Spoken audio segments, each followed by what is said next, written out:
Assalamualaikum warahmatullahi wabarakatuh. Perkenalkan, nama saya Fitriani SPD, guru mata pelajaran Akidah Akhlak di MI Ismaria Al-Qur'aniyah Bandar Lampung, sekaligus sebagai mahasiswa PPG dalam jabatan B1 tahun 2025 di LPTK IAIN Palangkaraya, Kalimantan Tengah, dengan nomor induk mahasiswa 25426730043 dan nomor peserta 087248004581. Saya akan melaksanakan ujian kinerja praktek pembelajaran kelas 5 dengan materi sifat tercela kikir. Bagaimana prosesnya? Mari kita saksikan. Assalamualaikum warahmatullahi wabarakatuh. Waalaikumsalam warahmatullahi wabarakatuh. Apa kabar anak-anak? Alhamdulillah luar biasa. Allahu Akbar. Sehat semua? Alhamdulillah sehat ya. Sekarang sebelum belajar, ketua kelas disiapkan untuk berdoa terlebih dahulu. Ayo silakan. Bersiap. Siap. Berdoa mulai. A'udzu billahi minasyaitonir rajim. Bismillahirrahmanirrahim. Rabbi shrah li sadri wa yassir li amri wahlul 'uqdatam min lisani yafqahu qawli. Raditu billahi rabban wa bil islami dinan wa bi Muhammadin nabiyya wa rasulah. Rabbi zidni ilma warzuqni fahma. Amin ya rabbal alamin. Amin. Mudah-mudahan kita dipermudah dalam menuntut ilmu. Baik, sekarang Ibu akan mengabsen kehadiran kalian terlebih dahulu ya. Aditya, Ibu. Akmal, Ali, Alia, Berlian, Faiz, Jihan, Kebia, Kiara, Kinar, Nurman, Siva, Sazia. Ya, hadir semua ya. Ya, alhamdulillah bisa mengikuti pelajaran Ibu. Kalau Ibu ada di sini, tandanya kita belajar apa, Nak? Iya, pintar. Belajar akidah akhlak. Tapi sebelum memulai materi, Ibu akan bertanya. Masih ingat tidak minggu lalu kita belajar tentang apa? Disiplin. Ada yang ingat apa sih disiplin itu, Nak? Disiplin adalah kita taat pada peraturan. Ya, taat pada peraturan. Ada nggak yang sudah taat? Taat tidak? Taat. Alhamdulillah kalau memang taat. Nah, disiplin itu bisa dilakukan di mana, Nak? Di tempat umum ya. Masih ingat ya? Hari ini kita akan belajar akidah akhlak. Materinya tentang sifat tercela atau akhlak tercela, yaitu kikir. Ada yang tahu kikir itu apa? Pelit. Ada yang lain? Tidak. Kikir itu pelit ya? Iya, pintar. Berarti sudah tahu ya sedikit tentang sifat tercela kikir. Nah, di sini Ibu akan memberitahu kalian untuk tujuan pembelajaran. Tujuan belajar sifat tercela ini apa tujuannya? Agar siswa dapat mengerti sifat kikir. Yang kedua, agar siswa dapat mengetahui cara menghindari sifat kikir. Yang ketiga, agar siswa mengetahui akibat dari sifat kikir ya. Peta konsep adalah apa yang akan kita pelajari, yaitu sikap tercela kikir, kemudian kisah korun, kemudian hikmah dari kisah korun yang kikir ya. Nah, apa sih itu kikir? Kikir adalah sifat yang tidak mau berbagi kepada orang lain. ya, sifat yang tidak mau berbagi kepada orang lain. Mudah-mudahan di kelas ini tidak ada yang seperti itu ya. Semuanya mau berbagi ya. Nah, sifat kikir itu dibagi menjadi dua. Ada yang kikir terhadap diri sendiri, kemudian ada yang kikir terhadap orang lain. Kikir terhadap diri sendiri itu seperti apa sih? Ada yang bisa jawab? Kikir terhadap diri sendiri berarti dia pelit terhadap dirinya sendiri, ya kan?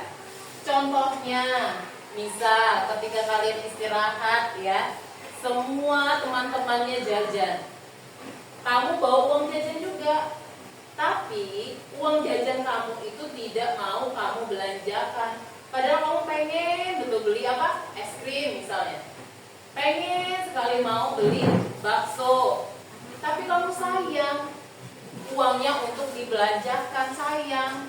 Berarti dia termasuk sifat kikir terhadap diri sendiri, pelit sama dirinya sendiri. Nah, yang kedua, kikir terhadap orang lain. Berarti dia tidak mau berbagi dengan orang lain. Bisa ya, kamu mempunyai uang, bawa uang jajan yang banyak. Sedangkan teman sebangku kamu tidak diberikan uang jajan oleh orang tuanya. Kamu sebenarnya mampu untuk berbagi, tapi kamu tidak mau memberi. Itu termasuk orang lain. Ya, dari kedua contoh ini, kira-kira kalian sudah paham belum kikir terhadap diri sendiri dan orang lain itu yang kayak mana? Sudah bisa membedakan? Sudah. Alhamdulillah kalau sudah. Kemudian, bagaimana sih cara menghindari sifat kikir? Agar kita terhindar dari sifat kikir, kita harus apa? Yang pertama, mengingat-ingat bahwa harta mengingat bahwa harta yang kita punya ini semuanya adalah titipan. Nih, Nina punya jilbab yang bagus. Itu punya Nina atau bukan? Punya Nina sih, yang kalian pakai nih yang laki-laki. Itu punya kalian bukan? Itu hanya titipan. Ibu ke sekolah bawa motor, itu punya ibu bukan? Itu punya ibu, tapi titipan dari Allah. Jadi kita harus ingat, semua yang kita miliki itu adalah titipan Allah. Yang kedua, mengingat akibat buruk yang timbul dari sifat kikir. Misalnya, kamu gak mau pinjemin pena sama temannya, padahal kamu punya pena 2, punya pena 3. Kira-kira kamu mau gak berteman sama teman orang kayak seperti itu? Tidak mau. Kamu mau minjem penghapus, padahal temannya punya penghapus, tapi dia gak mau pinjemin. Kamu mau gak berteman sama orang seperti itu? Tidak. Akibatnya apa nak?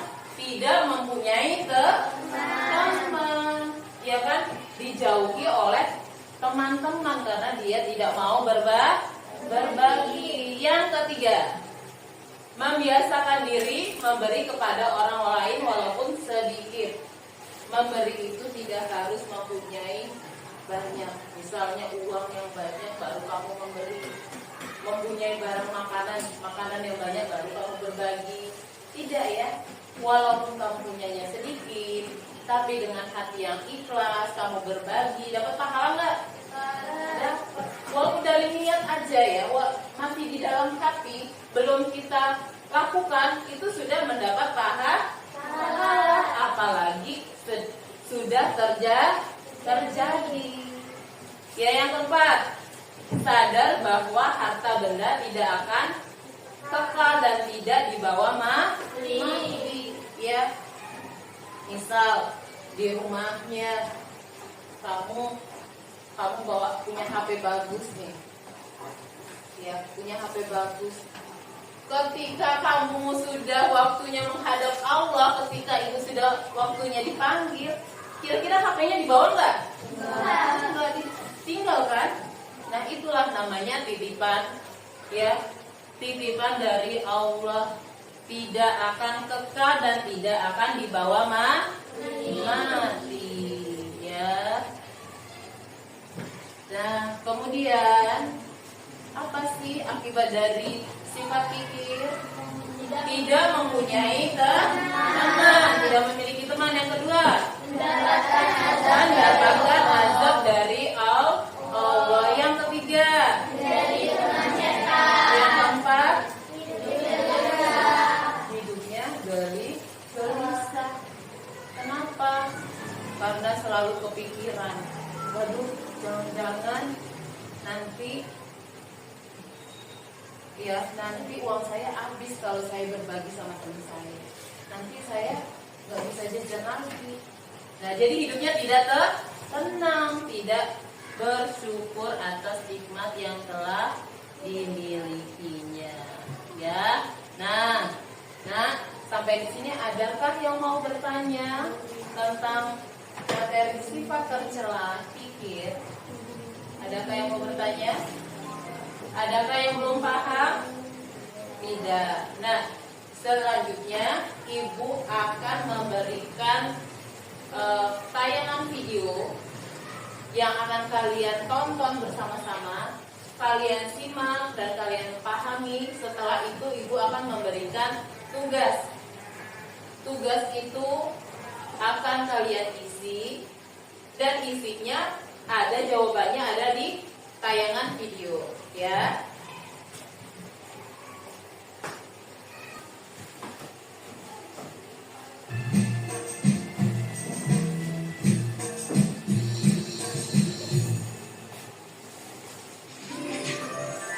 Kisah tenggelamnya harta si Korun. Kisah ini disebutkan dalam Al-Quran Surat Al-Qasas ayat 76-83.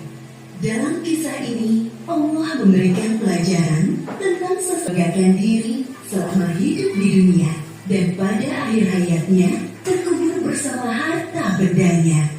Al-Kisah, di suatu daerah dekat Mesir, hiduplah seorang laki-laki yang sangat miskin bernama Korun.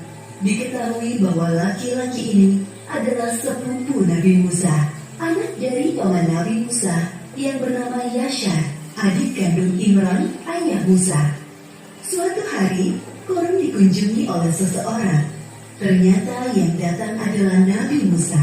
Beliau datang berkunjung untuk menanyakan kabar saudaranya itu. Assalamualaikum warahmatullahi wabarakatuh. Waalaikumsalam warahmatullahi wabarakatuh. Wahai saudaraku, bagaimana kabarmu? Seperti inilah keadaanku, wahai Musa. Aku sangat miskin, sampai-sampai tidak memiliki apapun untuk dimakan. Maukah kau berdoa kepada Allah Subhanahu wa Ta'ala agar memberikanku sedikit harta supaya aku bisa bertahan hidup? Mendengar hal tersebut, Nabi Musa sangat iba dan berdoa kepada Allah agar saudaranya Korun diberi kecukupan harta, dan permintaan itu dikabulkan oleh Allah. Hari demi hari, kekayaan Korun semakin berlimpah karena ia menguasai ilmu jual beli perhiasan. Namun sayangnya, semenjak menjadi orang kaya, Korun berubah menjadi orang yang sombong dan riak atau suka pamer. Wahai Korun, aku diperintahkan oleh Musa sangat banyak. Tidak ada seorang pun yang bisa mengambilnya dariku. Sekarang aku adalah satu-satunya orang terkaya di Mesir.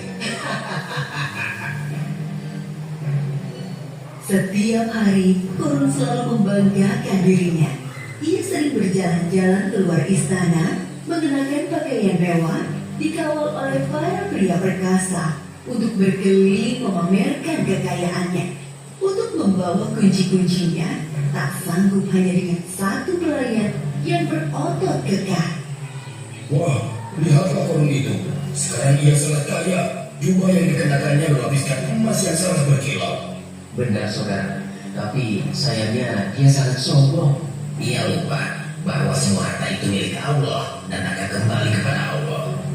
Nabi Musa dan pengawalnya mendatangi Korun di sebuah pasar, tempatnya berjual beli emas. Wahai Musa, apa yang membuatmu jauh-jauh datang menemuiku? Kalau kau kesini hanya untuk meminta emas-emasku, sudah pulanglah. Aku tidak akan memberikannya sepeser pun kepadamu. Wahai Korun, tidak ingatkah masa lalumu? Dulu kau begitu miskin, sampai Allah memberikanmu semua kekayaan ini. Ingatlah wahai Korun. Itu masa lalu, wahai Musa. Semakin hari hartaku semakin bertambah. Semua itu terjadi karena ilmu dagang yang aku pelajari, bukan karena Allah. Korun tetap bersikukuh, tidak mau menyedekahkan hartanya karena menganggap semua harta yang dimilikinya adalah hasil kerja kerasnya selama ini. Aku akan mengatakan kepada semua orang bahwa Musa akan mengambil seluruh harta yang aku miliki. Aku hanya mengingatkan, karena dalam setiap harta yang kita miliki terdapat 2,5% hak orang miskin di dalamnya. Aku mengingatkanmu jangan bersikap sombong dan membantu orang lain yang membutuhkan. Sekiranya kau tidak mengenal, Allah akan mengambilnya dengan sangat mudah, seperti saat Allah memberikannya. Pergilah wahai Musa, kau hanya menggangguku. Sepeninggal Nabi Musa, kesombongan Korun semakin bertambah. Bahkan ia merampas harta orang lain untuk menambah kekayaannya. Sampai suatu ketika datang azab dari Allah. Tiba-tiba langit menjadi gelap, bumi bergemuruh, dan barang-barang di rumah Korun bergetar. Apa yang terjadi wahai pelayan? Terjadi gempa bumi tuanku. Apa? Bagaimana ini bisa terjadi? Bagaimana dengan hartaku? Pelayan, selamatkan hartaku. Oh, emas-emasku, berlian pujaanku, perhiasan mewahku yang sangat berharga. Semuanya harus aku amankan sebelum Sempat menyelesaikan ucapannya, lantai rumah Korun terbelah menjadi 2 bagian. Begitulah akhir kisah Korun yang sombong. Gempa bumi melenyapkannya ke dalam tanah bersama harta bendanya. Seperti yang disebutkan dalam surat Al-Qasas ayat 81. Maka kami benamkan dia, Korun, bersama rumahnya ke dalam bumi. Maka tidak ada baginya satu golongan pun yang akan menolongnya selain Allah. Dan dia tidak termasuk orang-orang yang dapat membela diri. Pelajaran yang dapat kita ambil dari kisah Korun ini, diantaranya jangan menjadi orang yang suka membanggakan diri, karena Allah tidak suka orang-orang yang membanggakan diri. Dunia dan seisinya adalah milik Allah dan dapat dengan mudah diambil olehnya. Berbuat baik kepada orang lain selama di dunia, seperti bersedekah, karena amalan baik kita di dunia bisa menjadi penolong kelak di akhirat. Wallahu a'lam bishawab. Halo teman-teman. Nah, itu ya nak ya, cerita dari kisah Korun yang gigih ya.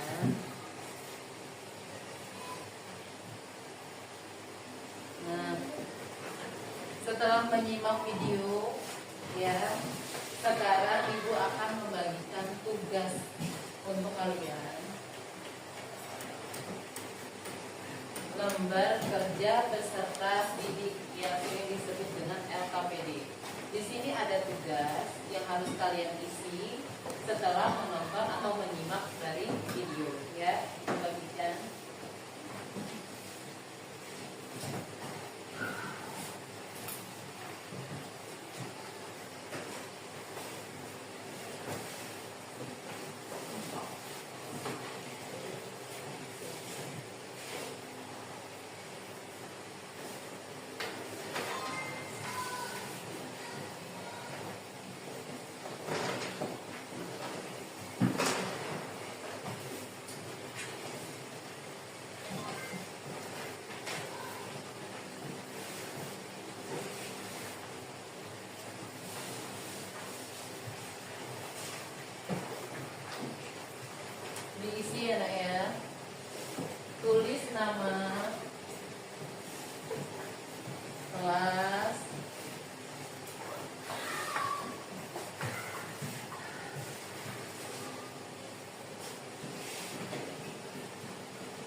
yang belum dapat?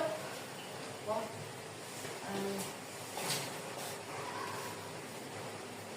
Ali, Faiz, siapa yang belum dapat? Siapa lagi? Siapa lagi? Sudah ya? Ya, silahkan dikerjakan, diisi pertanyaannya diisi.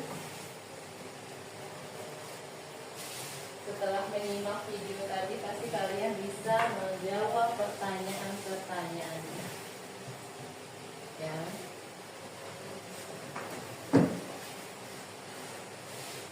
Ini. Isi.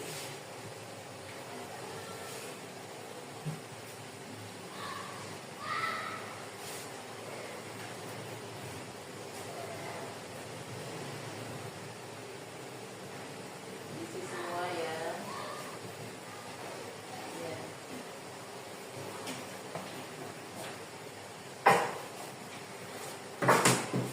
Isi ya. Semuanya. Semua.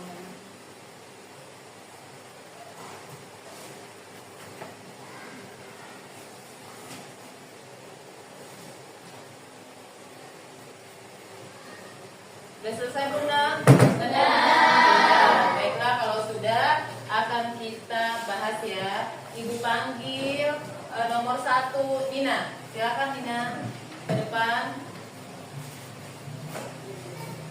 Apa yang dimaksud dengan sifat kikir? Jawabannya, kikir adalah sifat yang tidak mau berbagi kepada orang lain atau pelit. Iya, betul tidak? Ya, nomor selanjutnya yaitu nomor 2. Silakan Hafiza. Mengapa kawan memiliki sifat kikir? Karena kawan merasa harta yang dimilikinya asal dari kerja kerasnya. Iya, betul. Ya. Nomor selanjutnya nomor 3. Silakan Ali.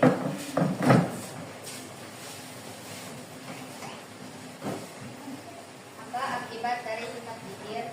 Jawabannya, tidak memiliki teman, mendapat azab dari Allah, menjadi teman setan, dan hidup gelisah. Iya, betul? Betul. Ya, tahan dulu. Bentar ya. Nomor 4, Kevia. Bagaimana menghindari sifat kikir? Mengingat bahwa harta yang kita miliki adalah titipan Allah, mengingat akibat buruk yang timbul dari sifat kikir, sadar bahwa harta benda tidak akan membawa mati. Iya, betul ya. Ya, sudah tepuk tangan. Yang terakhir, nomor 5. Silakan Faiz. Nomor 5. 5. Sebutkan sifat tercela pada cerita Korun. 1. Kikir, 2. Sombong, 3. Serakah. Iya, betul? Betul. Alhamdulillah betul semua ya. Berarti kalian sudah memahami materi hari ini. Sudah menjawab dengan benar ya. Jadi, dengan hasil yang memuaskan menandakan kalian sudah mengerti materi ya.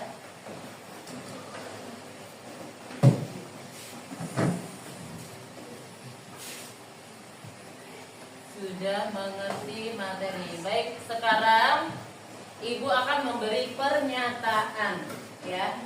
Nomor 1. Nomor 1, manusia menjadi kaya bukan semata-mata karena usaha dan ilmunya, tetapi juga karena kehendak Allah. Betul atau tidak pernyataan ini? Betul. Iya, betul ya. Kita ini menjadi pintar, kalian mempunyai ilmu, itu semata-mata karena kehendak dari Allah, bukan karena usaha kamu sendiri, ya kan? Kita perlu berusaha dan berdoa agar Allah menghendaki ya. Yang kedua, pernyataan kedua, kita tidak boleh terlalu cinta kepada harta benda yang kita miliki, karena sedikit pun tidak akan ada yang dibawa mati. Benar gak? Benar. Kita sebanyak apapun mempunyai harta tidak akan dibawa mati. Nomor 3, Seorang muslim yang tidak mau mengeluarkan zakat padahal mampu merupakan salah satu contoh sifat kikir. Betul? Betul atau salah? Betul apa salah? Betul ya. Yang nomor 4, tidak perlu bagi seorang muslim berdoa sebab Allah telah menentukan rezeki bagi masing-masing orang. Betul atau tidak? Tidak. Perlu tidak berdoa? Perlu ya. Kalau yang nomor 4 ini tidak perlu berdoa karena Allah, karena rezeki itu telah ditentukan. Itu sama seperti sifatnya si Qarun. Dia berpikir kalau harta yang dimilikinya karena usahanya sendiri. Yang terakhir, kikir tidak akan menjadikan harta seseorang itu menjadi kekal. Ya, betul. Tidak ada yang kekal di dunia ini. Walaupun kita berbagi sebanyak apapun, akan kembali ke kita lagi. Jangan takut habis hartanya. Apa yang kita keluarkan untuk bersedekah dengan ikhlas, maka Allah akan mengembalikan dia berkali-lipat. Kan? Jangan takut rugi. Baik ya Naya. Hari ini sudah kita pelajari tentang akhlak tercela kikir. Nah, untuk minggu depan kita akan belajar akhlak tercela serakah. Ya. Sekarang ibu akan memberikan tugas untuk kalian dan kerjakan di rumah. Ya Naya. Dibuka buku cetaknya, buka halaman 45. Di sana, dibuka. Di sana ada latihan. Ya, ada pertanyaan nomor 1 sampai 10. Kalian isi dengan benar, lihat materi yang telah ibu jelaskan, ya. Kalian masih ingat kan? Nah, tolong dijawab dengan benar ya. Sekian hari ini pelajaran akidah akhlak untuk materi akhlak tercela kikir, ya. Ibu akhiri, wassalamualaikum warahmatullahi wabarakatuh. Waalaikumsalam warahmatullahi